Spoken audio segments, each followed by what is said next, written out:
If you're exhausted, trying every fibromyalgia treatment and still suffering, I need to tell you something that might be hard to hear. After 25 years with fibromyalgia, I finally discovered the real secret to living well, and it's not what you think. Because here's the truth, I spent years just surviving with this condition, barely getting through each day. But once I understood what I'm about to share, I went from surviving to actually thriving. And the hardest part? The answer wasn't in another treatment, another doctor, or another supplement. It was something I had to find within myself. Of course, doctors and treatments still matter, but what I'm talking about here is the part that only you can do. It comes down to three things working together: your mind, your body, and your spirit. But before I explain what that means, let me show you why most people never figure this out. When people think about lifestyle and habit changes, they often think this means eating healthy or exercising regularly. But it's much more than that. It's your choices. It's also your environment, your routines, your attitudes, your values, and your behaviors. It's what you spend your time doing every single day and where you put your focus. And there's one part of this most people completely miss. I'll show you exactly what that is in a moment. But first, you need to understand this. Doctors can help with pain relief, pacing advice, or movement. But at the end of the day, you have to live your own life, day to day. And one of the things that can quietly stop us taking control of our lives is blame. When we say, I'm ill because doctors didn't check me properly, or my work caused this, or my past trauma caused this, or even I caused this, we end up feeling frustrated, angry, or guilty. That blame and those emotions take away energy we could be using towards our healing, and it takes away our choice. Because if someone else is responsible, we can't do anything about that. But when we let go of the blame, we get that energy and that choice back. We can focus on ourselves again and use them to make small daily changes that help us move forward. That's what I mean by reclaiming your power. And it's one of the most important steps in healing because it's the choices you make day to day that can affect you more than all the advice or medication your doctor or anyone else can give you. Let me show you what this looked like for someone I worked with as a wellness coach, because her transformation shows exactly why this matters. I worked with a woman who was so drained by her job and home life that she'd cry in her car before going inside each day. She felt the same kind of exhaustion and hopelessness that so many of us do when life becomes too heavy or when we're unwell. First, we looked at her mindset and reminded her that she was worth making an effort for. She was worth her own focus instead of focusing on the people who made her life difficult. Then, over 8 months, she made one small change at a time, which built into larger changes. First, just creating a corner of her home that felt like hers. Then, retraining online in something she always loved. Eventually, she qualified, left that job, and started her own business. And here's what she never imagined. She ended up lecturing in her field at a university, something way beyond she'd ever thought she could do, just by following her passion and truly focusing on herself through a simple framework. That's the thing about lifestyle. It's not about perfection, it's about alignment. For me, with fibromyalgia, adjusting my lifestyle meant pacing my days, balancing my blood sugar, gentle morning movement, and creating a home that supports me, not drains me. It's not perfect every day, but most of what I do moves in that direction, keeping me as well as possible. It took me over 20 years to figure this out, which is exactly why I'm sharing these strategies with you now, so you can start making changes sooner and not have to wait as long as I did. This is exactly what I help people with in my coaching. But whether you work with me or not, these principles work. And I'll leave links below if you want to explore working together. Now, here's what I didn't understand for the first around 10 years with fibro. And it's the reason nothing worked until I figured this out. Fibromyalgia became a wake-up call for me. At first, it was hell. I was bedbound in agony, exhausted, and completely lost. My world was turned upside down, and I know from your comments that many of you felt the same, that the pain has changed your life and that you feel lost, that you don't recognize yourself anymore. I had to stop everything. work, routines, even how I thought about myself along the way. I battled anxiety and depression so severe, there were days I didn't want to keep going.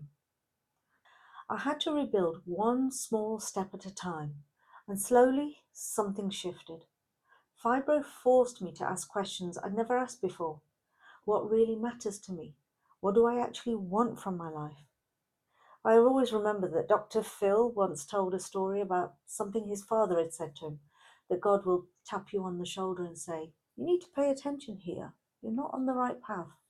Then he'll tap you again and again, and if you still don't listen, he'll turn you around and slap you across the face to get your attention.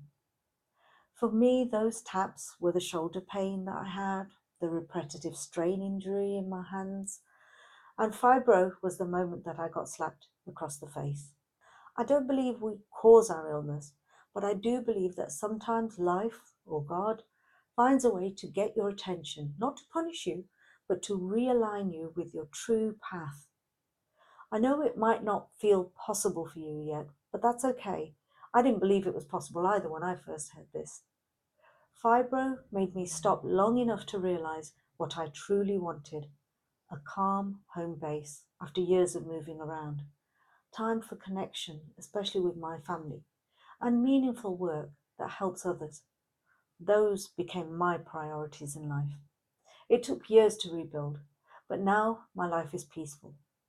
This year I've faced bereavement, a seriously broken arm, pneumonia, and COVID, and through it all, I've stayed calm. There's no panic, no despair. It's just, okay, this is happening. We'll walk through it and get to the other side. And that's what I want for you, that steady, grounded mindset, no matter what comes. Because when you live with fibro, it can feel like hope has been taken away. But it hasn't. Hope just needs rebuilding. Before I show you the practical framework to implement this mindset shift, if this video is speaking to you, please tap the like. It helps others dealing with fibro find this message. And subscribe. I share practical fibro tools every week that have taken me 25 years to learn. Now let me show you that practical framework, because understanding the wake-up call is one thing, but you need to know what to actually do about it. Chronic illness doesn't give us a choice. It forces us to pause. But that pause can teach us, and it can give us the opportunity to live differently, to learn how to do life in a new way. When we look at our lifestyle, it's easy to focus on one piece: exercise or diet or sleep. And those things help, but with fibro, you need to look at three things together: the body, the mind, and the spirit or soul. So for the body, it's about nourishment, and nourishment of all kinds. Foods that support you, awareness of those that don't, gentle daily movement that keeps you mobile without pushing you into flare-ups, and pacing strategies that keep your energy steady. But here's where most people get stuck with the body piece. They focus so much on the physical that they miss the other two parts entirely, which are just as important because all three are linked. For the mind, it's about rest, keeping calm, managing stress before it takes over, and offloading thoughts so they don't build up inside you. It's about expressing yourself, finding coping tools like journaling, art, music, and talking to people, whether that's a counselor, a loved one, or a friend. For calming, it might be deep breathing, simply pausing to reset, or sitting down with a cup of tea for 5 quiet minutes. Your mental and physical health are both also about connection. Regularly seeing supportive loved ones, a few people you can truly be yourself with. Connection is one of the most powerful things for mental health, a basic part of being human. Now to the spirit piece. This is what most doctors never talk about, but I'll tell you why it matters in just a moment. For the spirit, it's discovering who you are and doing what brings you joy, feeding your soul through activities you love. Ask yourself this: what am I passionate about? What do I enjoy? How do I feed my soul each day? Maybe you can't go back to the same job. Maybe you didn't even like that job. Now you can focus on what lights you up: gardening, animals, going to the gym, art, music, writing, or like me, creating a YouTube channel to help others. When you do what you love, your stress drops, your mood lifts, and your body responds better. You'll naturally move more, breathe deeper, and feel calmer, which improves your physical and mental health. Each one feeds into the other. It's about creating balance, building a version of your days that fits your body and who you are right now. And you'll be amazed how much your symptoms ease when you're able to do that. Now, I know what you're thinking. This all sounds good in theory, but how do you actually make this shift when you're in the middle of suffering and struggling so much? Let me tell you how I learned this, because it wasn't from a book or a doctor. It came from the darkest moments of my life. I'll tell you my story in a moment, but first, what is this mindset shift I've been talking about? Here's why it took me 15 years to figure out, even though when I say it out loud, it sounds almost too simple. The shift is this: stop looking for the remedy outside of yourself. Start looking at what you are doing or not doing every single day. I know that might sound basic, but that's exactly why most people miss it. We're conditioned to believe that the answer must be complex. It must come from an expert. It must be something we haven't tried yet. We keep searching for the next treatment, the next supplement, the next doctor who finally has the answer. And it's okay to do that. But here's the truth I'd wish I'd known from day one. You can keep looking for those external remedies, and some of them might help. But if you're not starting from what you're doing every day, those remedies won't work the way they should. If you're eating foods that spike your blood sugar and crash your energy, or you're not eating enough and your body's in constant stress mode, or if you're pushing through exhaustion instead of pacing, those basics will undermine everything else you do. And here's what you'd be amazed to learn. These sound like basic skills, but most of us don't actually have them. I was a graduate, I had resilience, I had strong family support, and I didn't know how to practically focus on myself, how to be truly self aware, or how to implement a strategy in my day to day life that put my well being first and that I could stick to. Now, that story. Let me take you back to 2006 because what happened that year changed everything for me, and it's the reason I'm here now and able to help you. In 2006, I hit rock bottom. I had fibromyalgia, postnatal depression, and I had just gone through losing a parent. I was barely functioning, struggling to make food, struggling to eat, crying myself to sleep every night. I had constant anxiety, my mind racing with negative thoughts minute to minute, telling me I was weak, that I'd caused my own illness, that I was failing, that I'd never be better, never have a full life. I nearly gave in, but then the universe put something in front of me, the program that changed everything. I was volunteering in a mental health research project and I learned about a wellness and recovery program, and I thought, that's exactly what I need right now.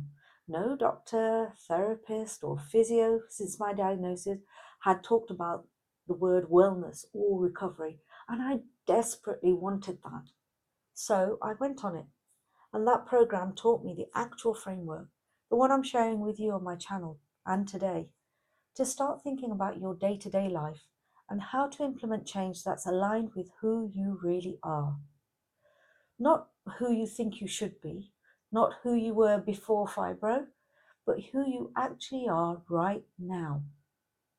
And here's what hit me the hardest. I realized I'd never known the real me.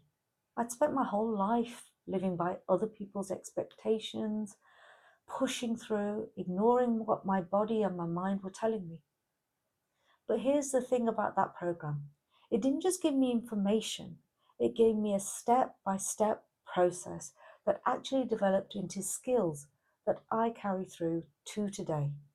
By the end, I had those skills without even realizing I had developed them. That's what made all the difference. The first thing I noticed changing was that I didn't feel so isolated anymore. I was finally around other people going through exactly the same thoughts and feelings as me, even though their circumstances were completely different. That calmed all those negative thoughts about myself. It wasn't just me. Others go through these feelings too. That was a massive relief. And this is the power of connection and community. The second thing I noticed was that the framework was so simple. I found it easy to work through and implement. And just going through the program meant I started making changes in my day to day life almost unconsciously, and my days started improving. The first time I did something I truly enjoyed, just stopping and being fully present, giving myself permission to play with my 1 year old son without guilt, I didn't cry myself to sleep that night. It started with me just doing small things I enjoyed, things I hadn't given myself permission to do before. And suddenly I started getting little moments of joy in my day to day life, which broke the cycle of increasing pain and increasing anxiety. I went to my mentor, my trainer, and I said, I think I'm getting better, and I think it's your fault. I enjoyed the experience of that program so much that I wanted to stay in that environment and support people who were suffering like I had. So I became a trainer. Then I trained new trainers, and I worked with groups and projects around the country, even speaking at conferences to hundreds of people about how this framework gave people the power to rebuild their own lives. And that was from being a highly insecure, anxious person to speaking in front of hundreds. And here's what amazed me: that program worked for everyone, no matter their background, their age, or their circumstances. It was truly a universal solution. Over the years, I've improved that framework, tailoring it specifically to chronic illness and the mind body spirit connection that you've just learned about. That became my Wellness from Illness program, the one I've now delivered for 15 years and used to help over 1,400 people.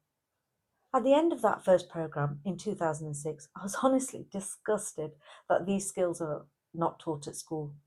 Because this is the simplest solution for how to focus on your life and health so you can live consciously, avoid worsening your illness, deal well with crises, and live a fulfilling life. And that's the key point. It sounds simple, but the method of implementing change, focusing on yourself, building awareness, is not easy. It's something most people simply don't know how to do. What I've learned is that the most powerful changes are usually the simplest, but not the easiest. They take consistency, self awareness, and support to build. And that's exactly what I've spent the last 15 years helping people to develop. For me, the daily choices became anything from something small like drinking warm water all the time instead of really cold water, to eating nourishing foods, noticing what triggered my symptoms, resting before I needed to, and pacing my energy. Those small changes helped me so much, but I could only make them once I had the mental energy to notice the unhelpful patterns. When I was in crisis mode, pushing through, I couldn't see anything clearly. I had no self awareness at all, and that is dangerous. That's why this mindset shift matters.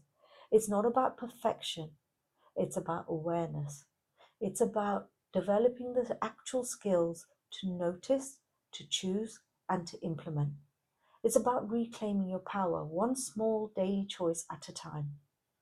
But here's what most people never realize until it's too late: the power to live well isn't something you find, it's something you practice every single day. And that practice is where real healing begins. Every episode in this Ultimate Guide to Fibro series has shared a different piece of the puzzle, but this one brings it all together. If you'd like to learn more about how I helped people put this into practice, the links are in the description below. But whether you work with me or not, I want you to take this away. The power to live well with fibromyalgia is already inside you. It's in your daily choices, and it starts today.